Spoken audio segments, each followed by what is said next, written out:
Hello everyone, welcome to sleepy classes. तो आइए आज का हमारा डिफेंस में जो मॉडर्नाइजेशन टॉपिक है उसके बारे में क्वेश्चन डिस्कस करते हैं। तो क्वेश्चन इस प्रकार है कि what are the major macro challenges that are being faced in the defence sector of India today. ये हो गया हमारा पहला पार्ट। और दूसरे पार्ट के क्वेश्चन में पूछा गया है सॉरी कि also suggest some reforms in order to resolve the same. ये 10 मार्क का क्वेश्चन है। सॉरी, यहाँ पे किया जाएगा। 10 मार्क का क्वेश्चन है और 150 वर्ड्स का है। देखिए ऐसे इतने चैलेंजेस हैं, उसके बाद आपने रिफॉर्म्स भी बताने हैं, तो क्या क्या बताएंगे।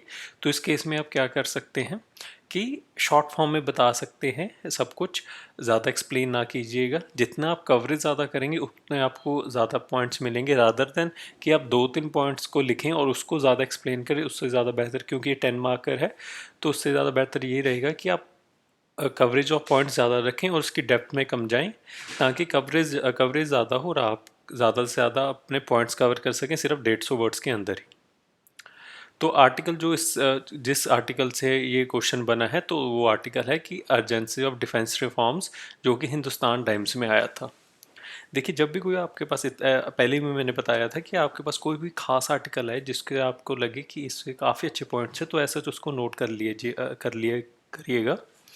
तो उससे आपको अपने मेंस के आंसर राइटिंग में बहुत ही हेल्प मिलेगी। तो ऐसा आप यह आर्टिकल भी विजिट कर लीजिएगा, ताकि आपको आइडिया मिल जाएगा कि आपने कैसे पॉइंट्स निकालने हैं उस आर्टिकल से। तो स्ट्रक्चर की बात करते हैं, तो सबसे पहले हम कोई भी एक पर्टिकुलर रीसेंट इंसिडेंट की बात करेंगे, जिससे कि ये बात आगे आती है कि हमें आज के टाइम में डिफेंस सेक्टर में बहुत रिफॉर्म्स की ज़रूरत है। उससे अब अगर आप कोई भी लेटेस्ट इंसिडेंट की बात करेंगे, तो आपके एक तो करंट अफेयर्स एसोसिएटेड हो जाएगा आपके क्वेश्चन में, और एक फ्लो बन जाएगा जिससे हाईलाइट हो जाएगा कि ये क्वेश्चन क्यों पूछा गया है। और बॉडी में जो कि पूछा गया है कि पहले चैलेंजेस की बात करेंगे जो कि डिफेंस सेक्टर आज के टाइम में फेस कर रहा है, और कंक्लूजन में बात कर देंगे कि रिफॉर्म्स क्या क्या लाए जा सकते हैं। 10 मार्क का क्वेश्चन है, तो ऐसा सच आपको कंटेंट की तो कमी नहीं आएगी कि कंटेंट ही नहीं है इतने वर्ड्स लिखने के लिए। सॉरी। तो सबसे पहले आंसर में जो हमने इंट्रोडक्शन में किसकी बात की है, तो जो अभी इंडिया और चाइना में गलवान वैली में जो मिलिट्री क्रैशेस हुए थे, उससे जो हाईलाइट हुआ था, क्या हाईलाइट हुआ था, अनप्रिपेयर्डनेस, और कि अभी डिफेंस सेक्टर में कितने रिफॉर्म्स और लाने की ज़रूरत है, क्यों लाने की ज़रूरत है, given the key geostrategic challenges emanating from the threat of two front war. और आज के टाइम में India faces a complex threat and challenges spanning, जिस क्या क्या चैलेंजेस हैं, spanning from the full spectrum of conflict from nuclear to sub conventional. तो ये हो गया हमारा इंट्रो, जिसमें हमने बात की एक तो रीसेंट इंसिडेंट की जो इंडिया और चाइना में अभी गलवान वैली में क्लैश हुआ था, और उसके बाद कि आज के टाइम में इंडिया में बहुत ही मेजर चैलेंजेस जो कि पहले इतने नहीं थे आज के टाइम में। तो देखिए जैसे फुल स्पेक्ट्रम ऑफ कन्फ्लिक्ट है from the nuclear to sub conventional, और टू फ्रंट वॉर हमको लड़ना पड़ रहा है, एक पाकिस्तान की तरफ से और एक चाइना की तरफ से। तो आज के टाइम में जो हमारे डिफेंस सेक्टर है उसमें जो चैलेंजेस है वो और भी बढ़ गए हैं। ये हो गया हमारा इंट्रो। इसको चाहे आप सीधा सिर्फ ये लिख देंगे कि इंडिया और चाइना में जो अभी गलवान वैली में क्लैश हुए थे उससे हाईलाइट हो गया कि हमारे डिफेंस सेक्टर में और भी रिफॉर्म्स चाहिए, तो वो भी मोर देन अनफ है, क्योंकि आपने 150 वर्ड्स में अपना आंसर पूरा करना है। तो सबसे पहला जो है कि lack of decision making and national security strategy, कि हमारी डिसीजन मेकिंग में काफ़ी फ्लॉज हैं, क्योंकि हायरार्किकल स्ट्रक्चर है हमारा पूरा, तो डिसीजन मेकिंग इतनी इफेक्टिवली नहीं हो पाती। और उसके ऊपर से जो नेशनल सिक्योरिटी स्ट्रेटेजी है वो भी ऐसा इतनी इफेक्टिव या तो है ही नहीं, अगर है भी है तो इतनी इफेक्टिव नहीं है जिससे हम अपनी डिफेंस प्लानिंग कर सकें।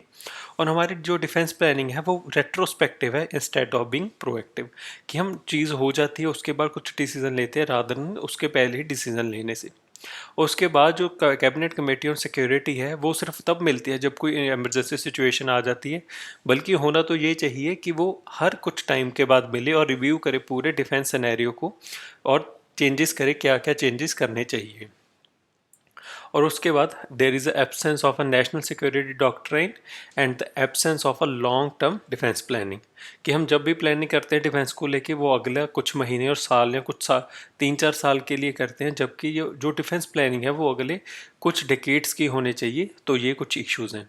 उसके बाद जो मेजर इशू है वो है issue with defence research and development. अभी तक हम ये इसी मुद्दे में फंसे हुए हैं कि हमने सेल्फ रिलायंस लेके आना है डिफेंस सेक्टर में, खुद टेक्नोलॉजीज डेवलप करनी है या फिर हम बाहर से मंगवा लें। तो बहुत बार देखा जाता है कि या तो मेक डिसीजन करना है या बाय डिसीजन करना है, वो आज भी कंटेंशियस है। और जो डीआरडीओ के प्रोजेक्ट हैं they continue to be delayed with consequent cost overruns. तीसरा जो पॉइंट हम डिस्कस करेंगे वो है अट्रैक्टिंग फॉरेन इन्वेस्टमेंट, कि जो हमारा एफडीआई का इन्फ्लो है डिफेंस में वो भी काफ़ी कंटेंशियस इशू है। अगर मान ली हमारे यहाँ एफडीआई आ भी जाती है और उन्होंने कोई फैक्ट्री सेटअप करनी है, तो हमारे यहाँ पे मुद्दे ही बहुत हैं, जैसे कि land acquisition, labour laws, regulatory cholesterol. I hope आपको इस कीवर्ड का मतलब पता होगा एडमिनिस्ट्रेटिव पॉइंट ऑफ व्यू से। और उसके बाद conflict between ministry of defence और डिप में जो चलता रहता है, उससे बहुत ही दिक्कत आती है एफडीआई को इंडिया में आने की, स्पेशली डिफेंस सेक्टर को लेके। उसके बाद जो फोर्थ मेजर पॉइंट है वो है डिलेड डिफेंस एक्विजिशन। आपको पता होगा कि हम डील्स तो कर लेते हैं कि हम ये चीज़ खरीदेंगे बाहर से ये, पर वो over the years due to political reason और अदर इकोनॉमिक रीजंस एक तो वो डिले हो जाता है।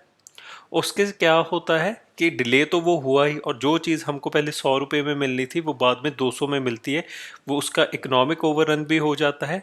ये सब के पीछे क्या क्या रीज़न है, एक तो पॉलिटिक्स और दूसरा bureaucratic red tape, leading to annual defense budget remaining unutilized and continue to lapse at the end of the financial year। तो इन सब मुद्दों के चलते कुछ रिफॉर्म्स लाने की ज़रूरत है कि all these changes put forward the fact that critical capabilities that are needed to be enhanced are, कि क्या क्या हम रिफॉर्म्स लेके आ सकते हैं। सबसे पहले आत्मनिर्भर अभियान जो हम लेके आए हैं उसमें हम काफ़ी सारे रिफॉर्म्स की बात करते हैं, जैसे कि हम attracting FDI, streamlining time bound defence procurement, और उसके बाद बूस्टिंग द डिफेंस पार्टिसिपेशन। तो इस टाइम की ये ज़रूरत है कि ये जो पेपर में हम रिफॉर्म्स कर रहे हैं उसको असल में प्रैक्टिकलिटी में भी लेके आएँ, ताकि ये रिफॉर्म्स बाकी रिफॉर्म्स की तरह सिर्फ पेपर में ही ना रह जाएं। दूसरे पॉइंट पे कि हमको एक कॉम्प्रिहेंसिव नेशनल सिक्योरिटी स्ट्रेटेजी चाहिए, ताकि हम लॉन्ग टर्म प्लानिंग कर सकें, और एक नेशनल सिक्योरिटी मिशन बना देना चाहिए which is backed by the mandate of parliament, ताकि उसके पास सफिशेंट पावर्स हो to oversee development of military and non military capacities for national security.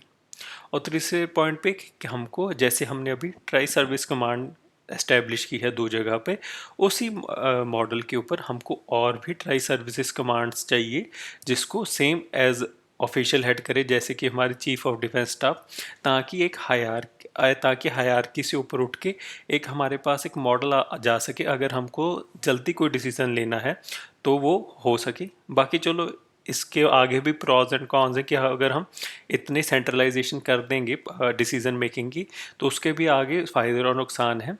पर आज की ज़रूरत तो ये है कि कुछ तो सेंट्रलाइजेशन की जानी चाहिए। और लास्ट में हम इसको कंक्लूड कैसे कर सकते हैं कि अलॉन्ग विद दिस जो नरेश चंद्रा कमेटी रिकमेंडेशंस है, उसकी रिकमेंडेशंस को हाईएस्ट प्रायोरिटी देनी चाहिए और वो इम्प्लीमेंट करनी चाहिए टू द अर्लीस्ट। तो ये था हमारा डिफेंस का क्वेश्चन आज का। आई होप आप सबको समझ आ गया होगा। Thank you.